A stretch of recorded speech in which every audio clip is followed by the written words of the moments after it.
Hi, you're watching Bread and Roses, a weekly political social magazine on New Channel TV. I'm مریم Namazi and I'm presenting this week's program with my wonderful co-host Bahram Surush. Hello. And Fariwars Puya. Hi. In this week's program we're going to be discussing atheism and the negative role that religion plays. Very often we're told, you know, as atheists we shouldn't be provoking people, we shouldn't be offending. I think in fact, given the fascism of the religious right that we're witness to today, it is important, it is crucial to be able to provoke and also to offend. We'll be interviewing Richard Dawkins, the scientist in this program. We're very excited about that. And of course, as usual, we will be having the insane fatwa of the week. But before we go into this program, let's listen to a short background clip on the issue. Stay with us, don't go away. Atheism is exploding in many countries under Islamic rule, whether in Iran, Pakistan or Saudi Arabia. The Saudi government has brought a law equating atheism with terrorism, whilst press linked to the Islamic regime of Iran has said that atheism was breaking like a tsunami over Iranian youth. The media outlet argued that this shameful phenomenon was due to the abuse of religion by the government. In fact, no one opposes Islamic rules more than those who have had to live under them. Hence the rise in atheism, becoming all the more visible due to social media. And I think, you know, there's a lot of times that people will criticize, for example, the establishment of the Council of Ex-Muslims, and they'll say, well, why can't you just call yourselves atheists? Why do you have to call yourselves ex-Muslims? There are no ex-Christians or ex-Jews, for example. Everybody just calls themselves atheists. And from my perspective, it's important because in Islam, they can kill you for it, because apostasy is a crime punishable by death. So it's sort of, you know, it's like provoking and saying, you're telling us we can't, we will. And we won't stop until you stop killing people for it. And I think it's a challenge. It's a public challenge to the, you know, the issue of apostasy. It's a challenge from a free-thinking position that people have the right to free thought. People have the right to think freely and reject irrational thought, right in the religion that is. So I think it's important to do it publicly. And because of the rise of the right-wing Islamic movement in Middle East, and that's so precious thing to do, and we've seen the impact of the Council of Ex-Muslim on the political scene in Middle East and in Europe as well. And I think that's a precious movement and we need to defend it. And I think when you call yourself an atheist, you're telling the truth. Shouldn't you do that? And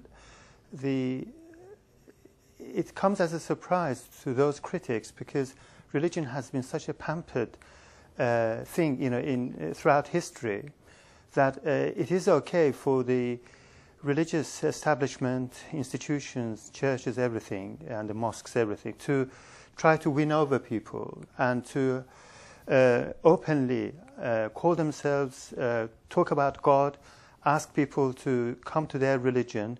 But when it comes to the secularists, atheists, then suddenly it becomes something, oh, no, that's, you know, it's too much, you're shocking, you're provoking people.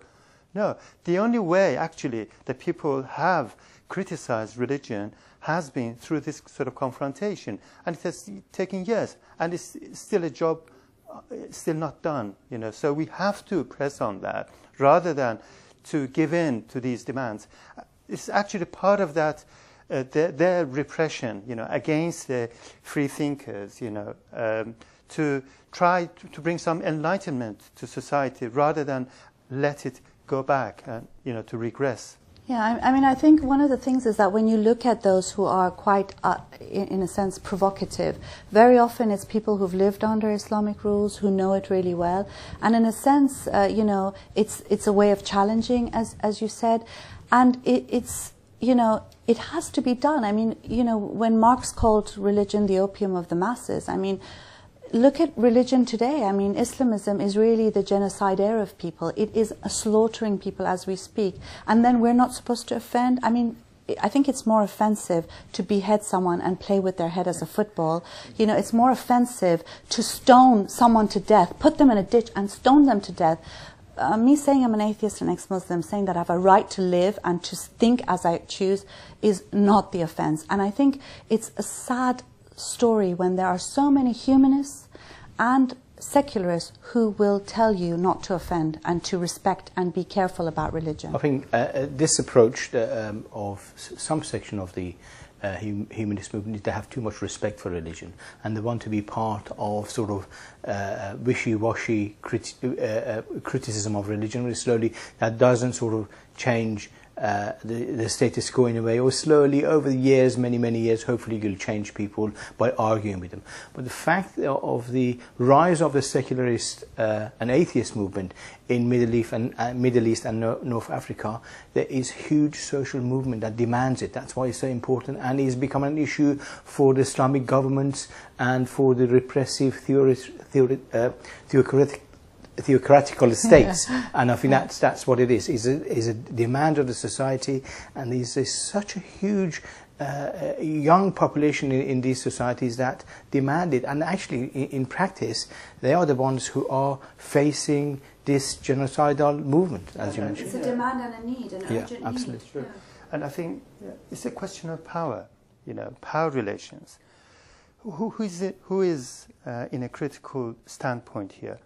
You see, we are not talking about an equal position in society where we are either governing or we are in a position of power, and they are the people who have to be challenging us. No, it's the opposite. They are the establishment. They've got all the wealth. They've got all the institutions with which they have, as part of the legacy of thousands of years of the fact that they have been next to the ruling classes. And then we are the critical voice. And if you are a critical voice, you have to be critical. So you have to provoke, you have to confront, you have to challenge. So that is part of our job. You can't say, no, don't do that. So all protest movements, they are about challenging, about questioning, about criticizing, and about, going into a fight with them. And it's always, so if you say, no, we want to have an inclusive society, this is the argument that is used, that everybody has to have their own share. No, but it's an equal situation. You can't say, okay, from that standpoint, okay, let's all of us live together. Yes, that's fine, but they're not the one letting us live as exactly, we choose. and because the onus is on us. The big weight is on us to challenge them. You see, that's why it is so important to clarify the position and not to give in to that sort of argument, I think. Let's listen now to the interview with Richard Dawkins. It's quite a short clip because he was rushing about, but he raises some really important points in them. So watch this and stay with us, and we'll be back to discuss this matter further.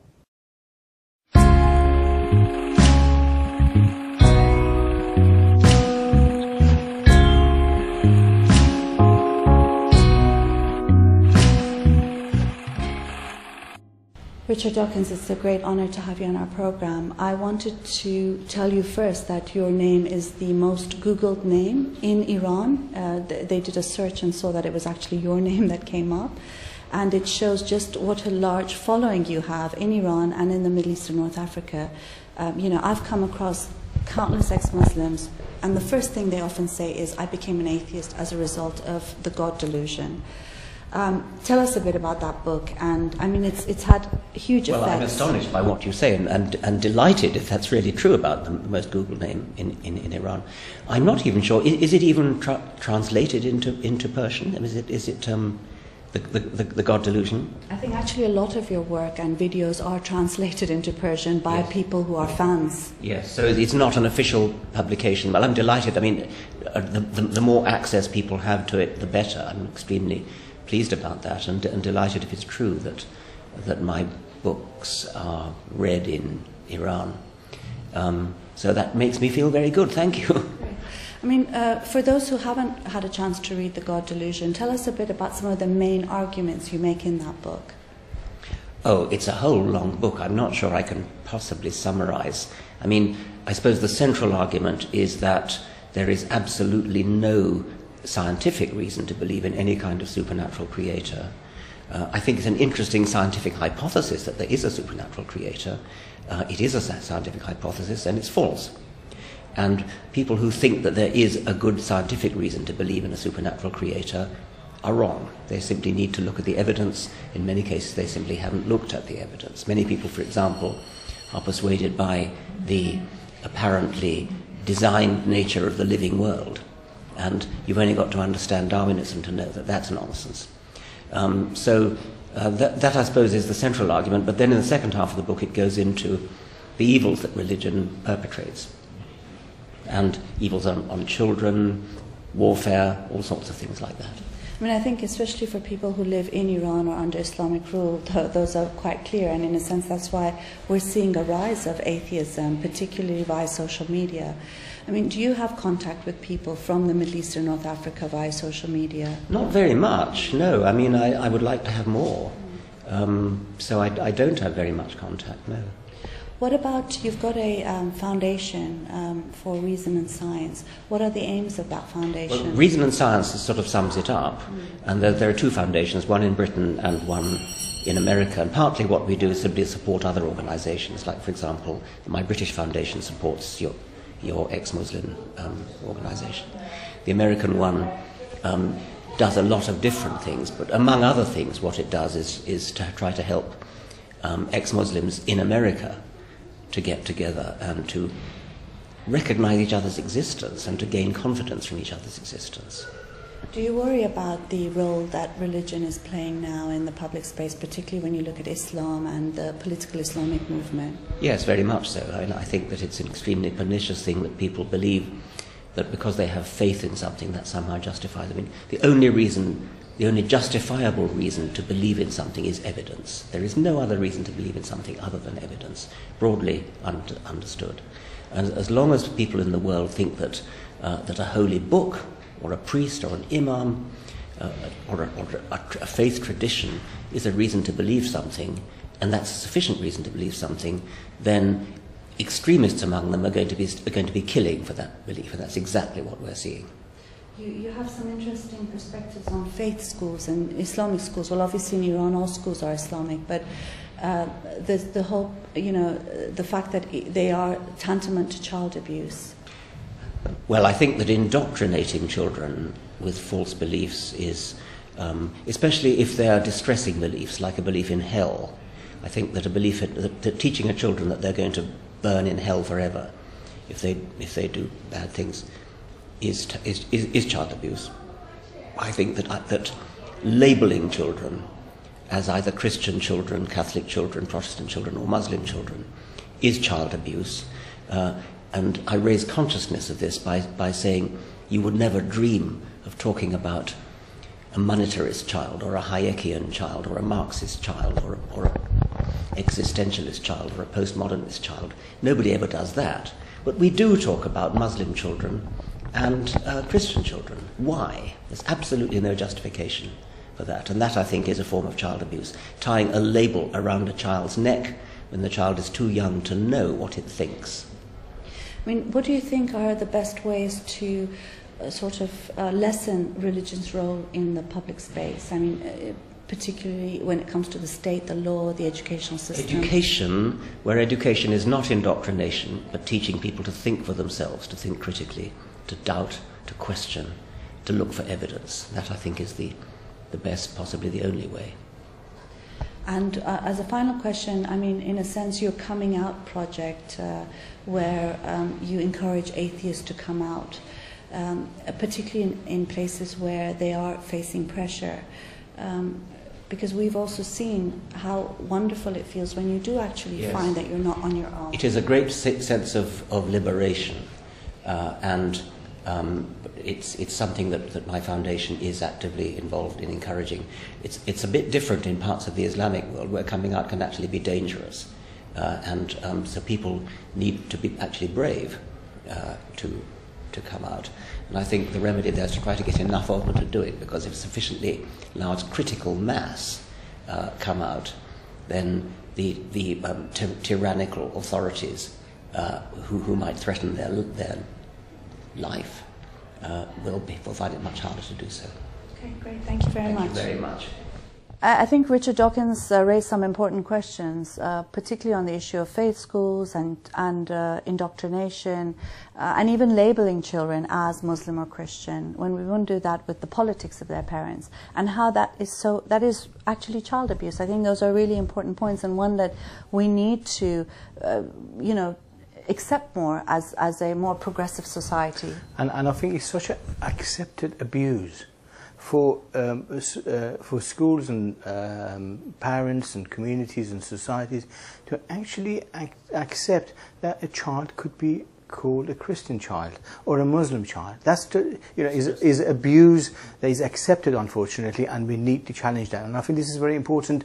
The education establishment needs to be challenged. They have no right to indoctrinate children and brand them as Muslims, Christian, or any other ideologies. I think children should have the right to be independent and decide when they grow up, have critical opportunities. I agree. It is a form of child abuse to have faith schools, because then you're bringing something very obnoxious from my point of view and from many others into a space of education. Not only that, into a space where children are growing up.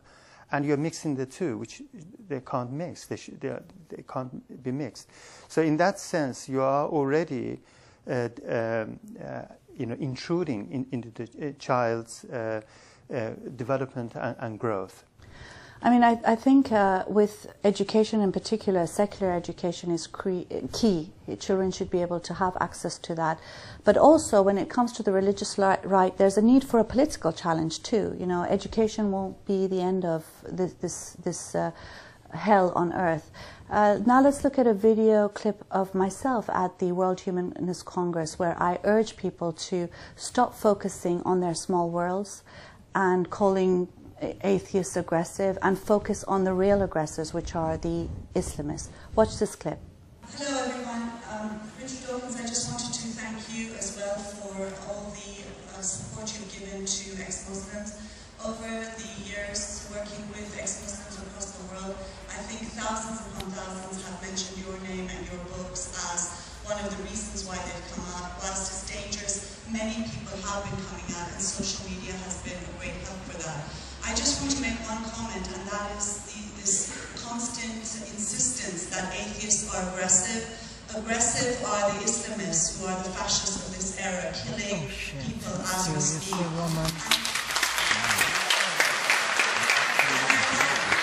Christians in our land, Jewish in our land. To look beyond our little worlds and to look at the state of many people across the world, Muslims and non, who are faced with this new fascism, our dark ages of this era.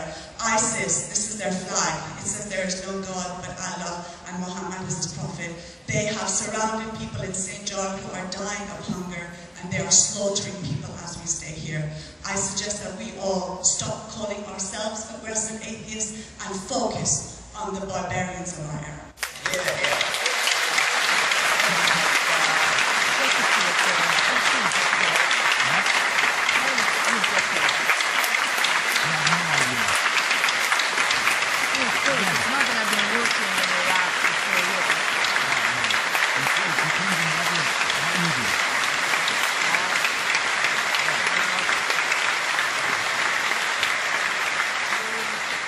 Ladies and gentlemen, Meriem Namazi, a great hero.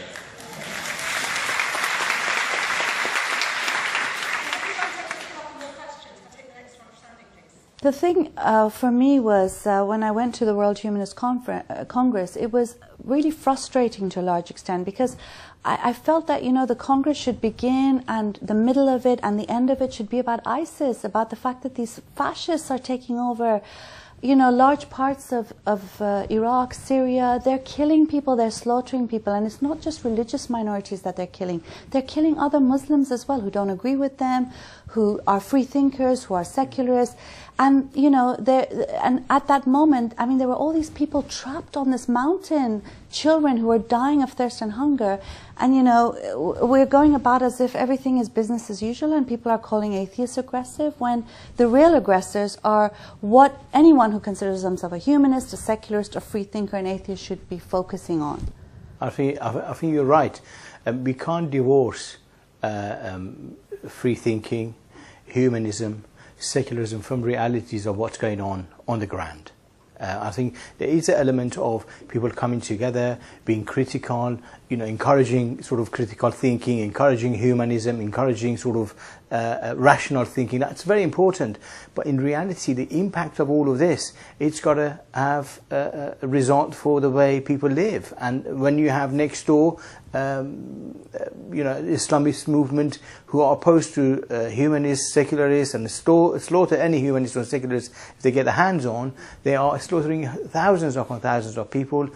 A Congress of that kind needs to react to and respond to the challenges being thrown to it. And I think you did right thing to stand up and raise that issue on the platform. But can I just say something? I mean, what really angered me is that Reza Moradi was filming me, and he was with me there, and someone sitting next to him was actually, you know, saying, shit, and what is this rubbish she's talking, and oh my God, she called all Muslims fascists, because the reality is that they can't even see the difference between a Muslim and a fascist.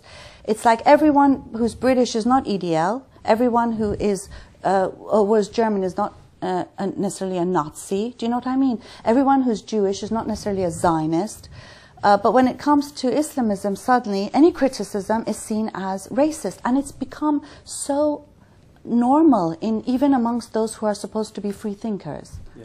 I mean, first of all, what you did at the Congress, I think, was very important, because even a short gesture like that is extremely important, because it sends the message home that here we are not talking about a discourse about religion, enlightenment, free thinking on its own. In our day and age, religion is mixed up with politics, with war, with conflict. You can't separate the two. You can't talk in isolation about them. So you can't say, oh, let's talk about the harmful effects of religion on free thought and all that. It's gone beyond that. I mean, it has gone beyond what Marx, when he made that important phrase, could have imagined. Now, religion is the flag of wars, ravages, and we should call it by its name, a flag of a fascistic movement. It is fascistic in a very classical sense, both in its ideology, this Islamic fascism, and in its methods. It is no different than Nazi Germany's, Nazi fascism. It is just as hateful to any person other than themselves, and it ideologizes that. It justifies the killing and annihilation of everybody else. So mass killing on a mass scale, and the methods of it. So I think this should be put in its right place, that we are talking about a fascistic movement, and the ISIS, the Islamic State, is spearheading that movement, and it has to be fought at that level. But it's interesting, because for those people who say that it's racism or bigotry to oppose ISIS or Islam even as a religious belief, in a sense their position is bigoted, because they seem to make no distinction between real living, breathing human beings, some who might be Muslim, some who might not, because we're not all Muslim there, we have free thinkers and secularists in the Middle East and North Africa as well. Plus, even if you're Muslim, like my parents, you don't like ISIS, you hate them, and you oppose them with all your being. And I think the issue of separating politics of the day from real philosophy, from real thinking, from critical thinking, from humanism, from secularism. A genuine secularist movement, a genuine humanist movement must have a political edge. You can't divorce it from politics. And I think what my worry is that there is a type of politics that's trying to not to challenge, or shy away from the real challenge that real human beings, millions of people in Middle East and North Africa are facing. And if we want to be a world organization that represents everybody across the globe, we need to respond to the needs and demands of that section of the population in the world. I think that's it's funny, I was on a panel called "Is There Something About Islam?" and I left that Congress thinking, is there something about the British Humanist Association and the International Humanist and Ethical Society, because I sort of felt like, they're trying to dampen any sort of provocation, any sort of rage against the Islamist movement, and that is necessary.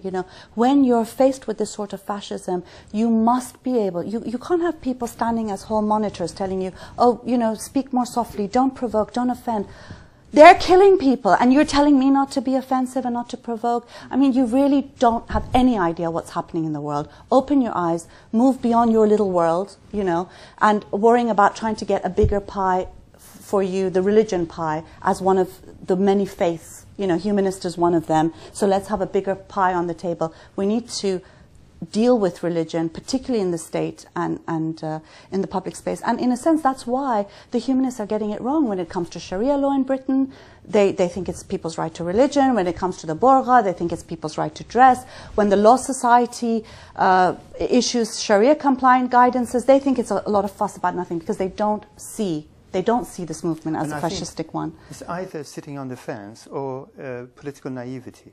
You know, it's either of the two, because you can't fight this movement by not taking a stand. You have to take a stand. You can't say, okay, I'm trying to see what's happening, you know, to see both sides. There's only one side in a sense, because there is a movement which is aggressive, which is on the offensive, and it is killing, it's ravaging, you know, it is going about, and it's a political movement. We're not talking about all Muslims at all.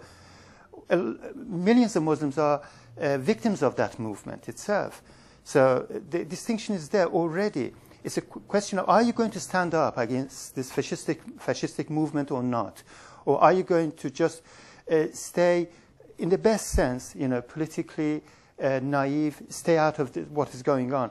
Then if you do that, I think you will become irrelevant. And I think so. I mean, and it's not even sitting on the fence. It's actually telling those of us who are not on the fence not to provoke and not to be offensive, which is even worse in some instances. And that's why I think Richard Dawkins sometimes I think within the humanist movement, sometimes there are sections who think he's too aggressive. And yes. I think that's why. And I think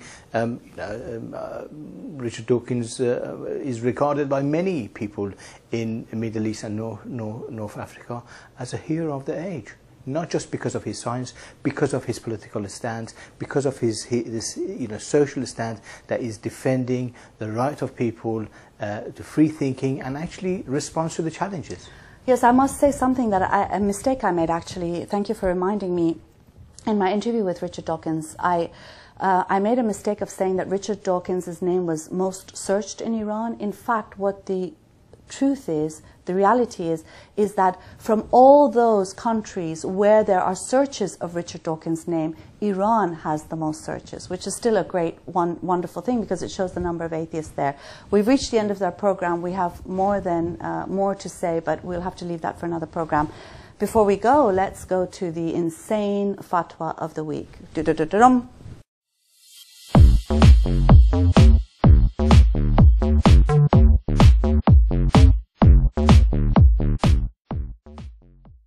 And this week's fatwa is from Iran's supreme leader, very, very funny name, Ayatollah Ali Khamenei, and he's issued a fatwa which bans online chatting between unrelated men and women, because he says that given the immorality that often applies to this, it is not permitted. And of course, the regime has blocked social media, websites, Facebook, Twitter. But of course, as you know, Khamenei and Rouhani and all of them have their own Facebook and Twitter accounts. And I don't know how come it's not immoral for them, but it is for everybody else. They use it frequently as well. And so they want everything of their own system, you know, to uphold their own system using modern technology and everything else. But it's only when, and to take society back, 1,400 years, it's only when people want to use it, for their own ends, which is actually, the majority of people, despite all these bans, they are using it. So I think they are on a losing game, Are you listening to the fatwa? I'm listening to the fatwa, and I think he is ridiculed in Iran. Yeah, of course. I think that's the thing. He is ridiculed. Nobody takes notice of what he's saying. The young generation have gone well beyond these, mafia group who don religious clothes and grown beards, and that's it. Well, again, the insane fatwa is considered insane by most sane people. We hope you enjoyed this week's program. Do tell us what you think. Until next week, we hope you have a wonderful week. Goodbye.